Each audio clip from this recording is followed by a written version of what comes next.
Thank you. A little bit about me. I used to work as a deckhand on a local cruise ship called the Spirit of Norfolk. You heard of that? Yeah. For those who don't know what that is, that was a local cruise ship that burnt down. I was not there that day, but I saw it on TV and it was up in flames and gone. No, I would work there whenever I was home from college. It bummed me out, you know, when that ship burnt down. I loved working there. It was a great time. Even during like the worst, most disorienting days, I still had fun at work. The most disorienting day was this.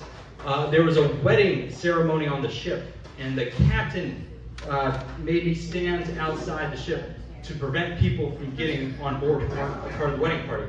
So I'm like standing there acting as security, wearing my little like Popeye the Sailor Man outfit. And an older gentleman approached me, and he saluted at me. He went, "Lieutenant, at ease.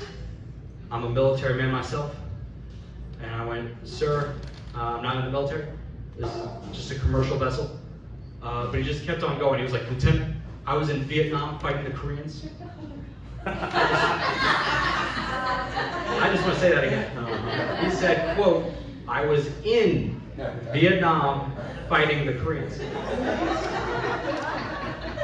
Now, I'm no historian, but I know this. I know that there was the Vietnam War, and then there was a separate war called the Korean War.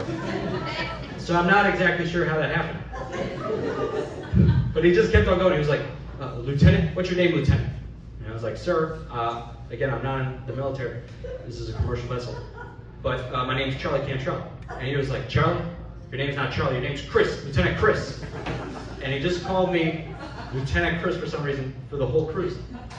Now, at the time I didn't know this, but later on I learned that within the Vietnam War, they would call the enemy Charlie as a nickname.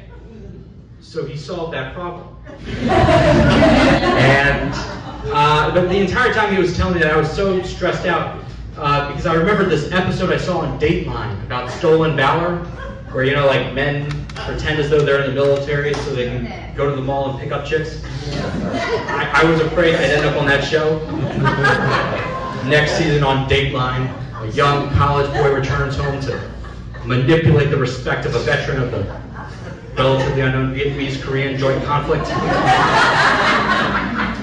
Thank you.